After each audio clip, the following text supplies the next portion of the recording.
Hello, Dean. Hi, Kylie. How are you? I'm going very, very well. Oh, that's great. So tell me, Dean, how was CMC Rocks The Hunter this year for you?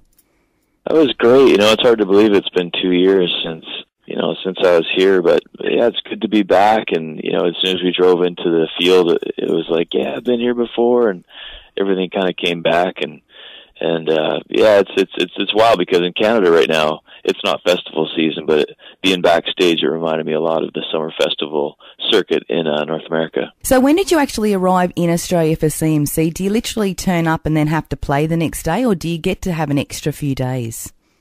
Yeah, we arrived the day before and then played the next day, and then I fly out tomorrow. So it's a quick turnaround. It's quite the thing on your senses for sure. I bet it is. So did you actually get to see any other bands perform at CMC? Yeah, I saw David Lee Murphy and Cora Blund, and I'm now a big fan of both of those guys. Jasmine was there. She's great. So, Dean, you're an audience favourite here at CMC and your second appearance at CMC. So have you got any plans now to bring the Dirt Tour to Australia? We don't have any in the works. I mean, but I'm kind of out of the picture when it comes to planning. I don't really know what I'm doing next month. I just kind of show up and I thought I did see something on my schedule. It's something about fall Australia, but that's all. I have no idea what's planned. Is that right? Is it? Yeah. They just tell you what's happening, when to be, where, and what you've got to do. Yeah, I mean, I suppose I could find out if I wanted to, but I just take a day at a time or a couple days at a time, and that seems to be all that I can manage anyway. I'm sure you can. I thoroughly enjoyed your show yesterday. I was one of the privileged few who was able to photograph up the front for the first 3 songs. So great. So you saw me trying to get my monitor mix correct. I did. I was very close. Yeah, well, a lot of times it's that way with festivals because they're one band after the next. So it is tough. It's tough. It's a tough sound situation, but we struggle through it and try our best, and it's all you can really do. But yeah, it was great to be out in the sunshine and having a good time. I'm just going to read you a couple of bits of information that people have said about you in the Canadian press. Things like music's new sensation. Dean Brody has earned his place in the spotlight. Brody has earned his fame. And here's another one. Canadian country acts have a very tough go with limited airplay and rare chances of crossover hits. This guy is an absolute exception. So how do you feel when you read things like that? Do you get to read things like that? I don't actually read anything, good or bad. I try and stay away from that stuff. I don't know why, but yeah, I mean, that's all really kind, really nice things to hear. But yeah, I don't, it's funny, I just kind of write my songs and perform them, and I just go on with my life. Yeah, I don't read stuff. It's funny. I'm funny that way. Oh, go on. Do you really? I really don't. Even the charts, I don't even want to know unless, as long as, our record labels, they're great. At radio's been so supportive of me. I might ask, usually I'm told what chart position we got, but I don't go looking for it. So someone has to say to you, Mr. Brody, your song is made #1 this week. Yeah, usually I know, and it's getting close to there because everybody's talking. One would hope so, Dean. Yeah.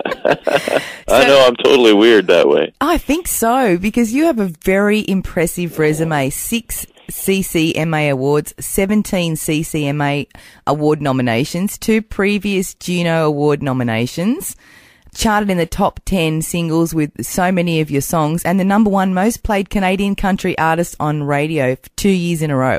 That's very impressive. I can't believe you're just so modest and humble about the whole thing. Yeah, I don't know. I don't know what it is.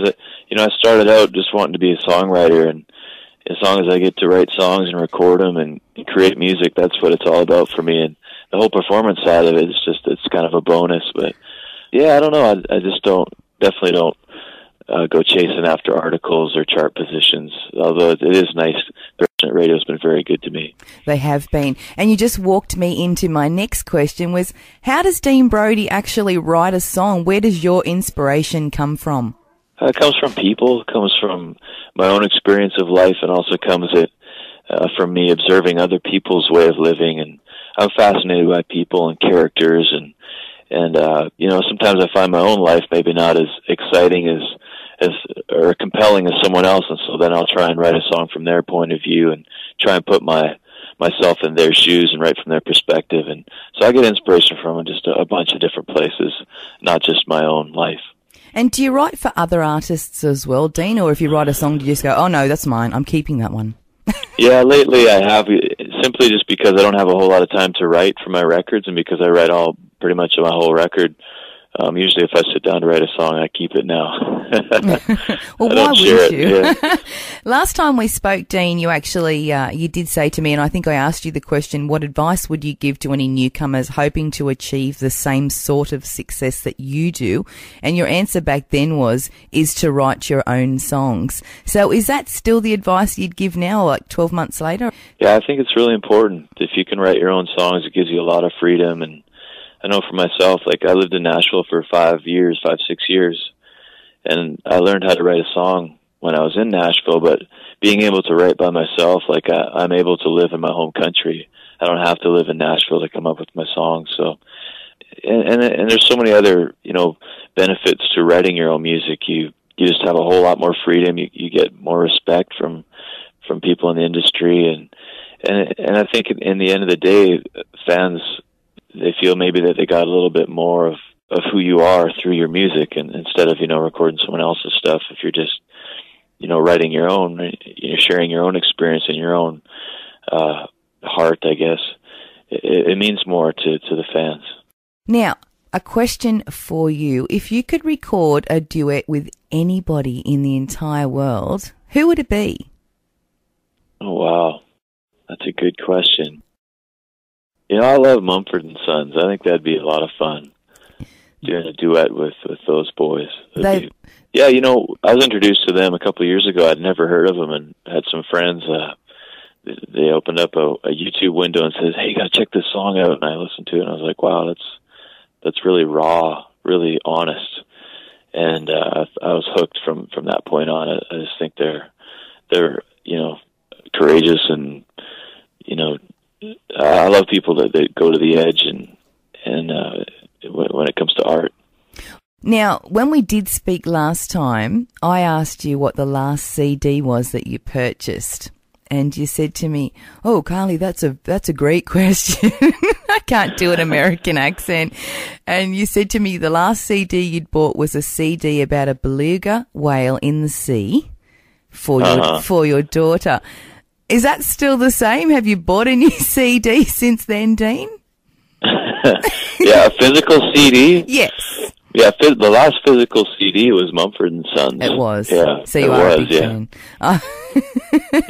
That's cool. What's something about Dean Brody that most people wouldn't know?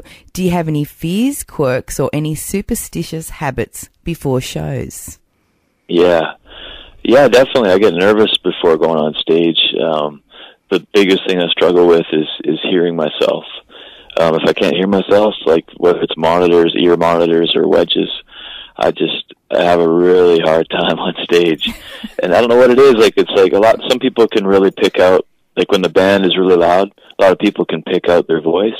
But for me, I don't know if it's a genetic. I'm a lot like my dad. When there's a lot of things going on, I can't hear anything. And so, yeah, I mean, that's my biggest struggle on stage is hearing myself. If I can hear myself, I'm having fun. If I can't, I'm terrified. And that's something people might not even think of or even cross their minds. Yes. Yeah, so what about fees? Like, are you scared of anything? I don't like spiders. We did see a hunter spider though that was kind of freaky looking. I've never seen one of those before. They're pretty large. They're called a huntsman. They're very large. Huntsman. Yeah. Well, yeah, that spider in the same room as me trying to sleep would freak me out. Yeah. So, Dean, how did your band that played here with you this weekend, is that your normal band? Yeah, that's my band. And that's the one you travel with all the time? Yeah. So what do you get up to on tour? You going to tell me? I know on the bus. Yeah, on the bus it's kind of like a college dorm. You know, it's a lot of fun, great times, lots of memories, and a lot of things you can't really talk about. And Well, what's that saying? What happens on tour stays on the tour. Yeah, we're not as rowdy as we might have been if we'd been right out of high school in a band. I'd hate to see what would happen then, but I've had a few years to mature and know what not to do. So you don't play pranks on each other or anything? We're not much of a pranks bus. We're not. We have great times and stuff, but we don't. We keep away from the pranks. It's I don't know. We have fun in a whole lot of different ways. And do you hand pick your own band members, Dean? Oh yeah. I feel like I'm really fortunate. My band is some of the best players in North America, so I'm really proud of them. And they could do a lot of different gigs, so to have them as my band is just pretty awesome. Yeah, it's very fortunate. Now, favourite song on the album, Dean? Ooh, that's a good question. Probably Nowhere USA. Cool. It's exactly the same as me. That is my favourite song on the album. Oh, right on. Yeah. Thank you. I must say, but the structure of your show yesterday was absolutely fantastic. Coming out and starting with Dirt. There is no better song to start with. All right. Thanks, Kylie. I appreciate it. No worries, Dean. It's been a pleasure to speak to you, and he's hoping that I get to speak to you again when you come out to Australia next time. Okay, I can't wait. All right. Thank you, Dean, and thanks for meeting me yesterday. And I looked at your face just before you did the last photo, which was me and my partner, and you just looked tired. You've just got a picture-perfect smile. You must just do it so often, the smile and the the wave and the signing and everything. You've got it down to an art form. So yeah, I think crossing the pond is definitely a challenge as far as like sleeping. It's like your body, like when we're signing, it's probably 3 a.m. normal time, for our bodies adjusting. So it's definitely that. I think you need to spend a week in Australia before we do the show next time. That'd be great. Dean, again, thank you so very much. I wish you all the best and take care and have a very safe flight back over home. Awesome. Thanks, Kylie. Thank you so much, Dean. Bye-bye. Bye-bye. Thank you.